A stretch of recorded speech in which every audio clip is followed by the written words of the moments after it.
जाजपुर जिला Biju Patnaik sports complex रे दिव्यांग क्रीड़ाविद मानक विभिन्न खेलर विकास निमित्त जाजपुर पारा स्पोर्ट्स एसोसिएशन एवं जिला प्रशासन मिलित उद्यम रे एक दिनिया प्रतियोगितामूलक चयन शिविर आयोजित हो एसोसिएशन सभापति मंटू दास अध्यक्षतार पद्मश्री पारा बैडमिंटन खेलाड़ी प्रमोद भगत मुख्य अतिथि भावे जोगदे कार्यक्रम को उद्घाटन करथिले।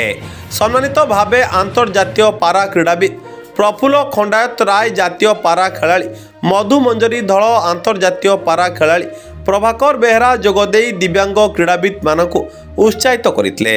एही कार्यक्रम को एसोसिएशन संपादक तथा आंतर्जातीय पारा खेलाड़ी देवामृत साहू परिचालना करथिबा बेले चयन शिविर में जिलार विभिन्न ब्लॉक 50 रु ऊर्ध्व दिव्यांग क्रीड़ाविद योगदान करी विभिन्न खेल में भाग नहीं। कार्यक्रम में जातीय स्तर पारा खेलाड़ी सत्यरंजन जेना ज्ञान रंजन साहू श्रीधर दास शिशु क्रिकेटर नासिरुद्दीन खान सत्यव्रत साहू एवं प्रकाश चंद्र साहू प्रमुख सहयोग करते।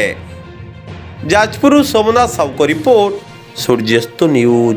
निश्चित भाव में दिव्यांग माने कौन गुण में कम नुहति आगुर प्रमाण बहु पाई कि जाजपुर जिले में दिव्यांग क्रीड़ाविद मान प्रोत्साहित करने प्रथम जाजपुर जिला स्पोर्ट्स एसोसिएशन पक्षर यह आयोजन एवं जिला प्रशासन सहभागिता रही। आम आज बहुत खुशी आम भाई भौणी मैंने आसिक पहुँचती माने 60 रु 70 दिव्यांग भाई भौणी आज विभिन्न इवेंट में भाग नहीं। मोर सहयोगी जे कि मोर पूरा डाण हाथ भाव काम करता देवामृत साहू तार जो प्रचेषा एवं आमर पारा एथलेट मधुमंजरी धल एवं विभिन्न राज्यर बहु पद्मश्री आज प्रमोद भगत आज उपस्थित कार्यक्रम आरंभ करते। दीपू बाबू जे पारा फेन्सर्स इंटरनेशनल सी आसते तेणु आमको बहुत उत्साहित करी।